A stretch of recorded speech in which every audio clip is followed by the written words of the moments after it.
Hi guys, so Shelley Murray is a Conservative MP. She's the Conservative MP actually for South East Cornwall, and she's asking Boris Johnson's government to compensate fishermen for Brexit. Now, she doesn't actually mention Brexit, of course, but she knows that they're suffering at the moment. She says it's a desperate time, and she has some ideas. One of them, of course, is to compensate fishermen, use taxpayers' money to fix a problem that Brexit created. Now, she voted for Brexit, she supported Brexit, and I thought Brexit was going to turn the fishing industry around. I thought it was going to make everything better. Fishermen were going to be free, they're going to be able to catch all this fish and make lots of money. Well, why should the taxpayer compensate the fishermen if they were lied to by people like Shelley Murray? Well, let's hear what she had to say. I do share the concerns of the industry, which is why I've asked the Prime Minister to meet a delegation of coastal MPs so that we can actually see him face to face and send him the message. We have to put it into context here. And as a fisherman's wife, I can remember facing a tax bill at the end of January, facing poor weather in the run-up to Christmas, a closure of markets over the Christmas period.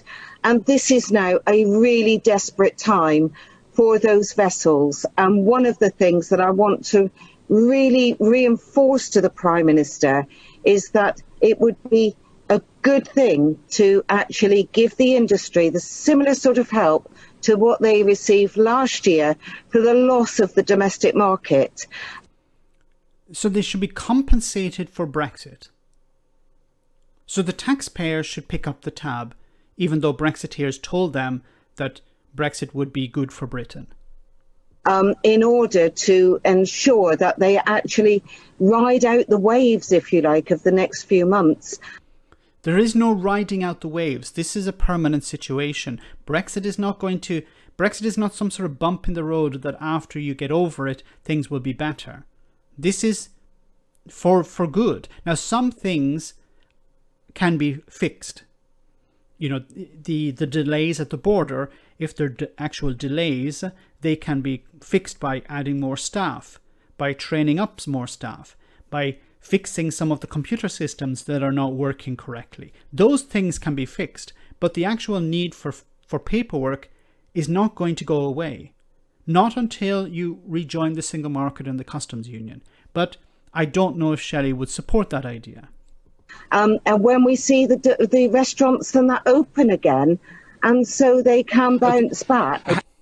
Okay, so of course there's the issue of COVID, and that's, hopefully that's going to be resolved pretty soon. Now she also has another idea on what Boris Johnson can do to help the fishing industry. The answer in the short term of what the British people can do is eat more British caught fish. So the Brexiteers' response to we can't sell the fish, then just tell English people to eat more. What? But the English people don't like, the British people I should say, the British people don't like the fish that are caught generally in British waters. Yeah, but just convince them to eat it. Why? To do their patriotic duty. But so we have to eat things that we don't like in order to become patriots. Yes, that's it. That should have been put on the side of a bus. Eat things you don't like to make Britain great again. That could have been a great slogan. We're going to force you to eat things you don't like to save the country.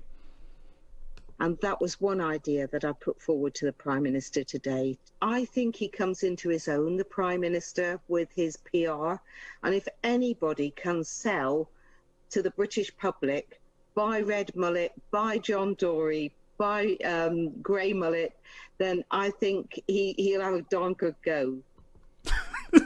So Boris Johnson is going to be Captain Birdseye. We just need to get Boris Johnson to grow a beard and wear a hat. And this is insane. I thought Brexit was to make things better, but instead it's made things worse. It's made things worse for the fishing industry in particular. And the solution is, well, we just need to encourage people to eat things that they don't like. But there's also the other problem. It's not just that British people don't want to eat these things. It's also that British people can't eat some of these things because, for example, the mollusks, they need to be purified. And they need to be purified in purification plants, which don't exist to the extent that's necessary in the UK at the moment. Now, there are two possibilities.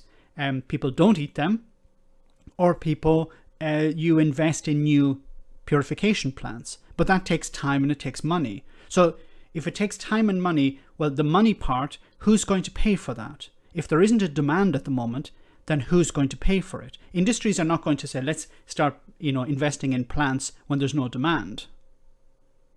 The first, let's go back to business school 101 here. If there's no demand for something, you don't supply it. Maybe you can try and create demand for it. But then who's going to invest in these plants? Unless you want the taxpayer to invest in these plants. But then we're back to square one again. Why should the taxpayer fix a problem that Brexit created when Brexit was sold as an idea that it's going to fix all of Britain's economic problems? We can't sell as much as we want because of the EU. Let's break free of the EU and then we can sell as much as we want. Well, that has fallen flat on its face. And instead of Brexiteers taking a step back and saying, actually, we were wrong, we lied to people, or we were misinformed. No, the solution is, no, we were right, but the solution is not to accept that we were wrong, but it's to try and convince people of something else. Convince people that they should buy British fish. Convince people to eat things that they don't like. Once again, certain things cannot be eaten because they're not fit for human consumption. I know certain Brexiteers would like to open up the market to, hormone-treated beef and GMO products from the United States. But I think most people would be against eating fish that's not fit for human consumption. You either ignore this type of advice, or you invest in these purification plants. But as I said before, no business is going to invest in something if there isn't a demand for it. So the other alternative is that the government have to issue grants to create these purification plants.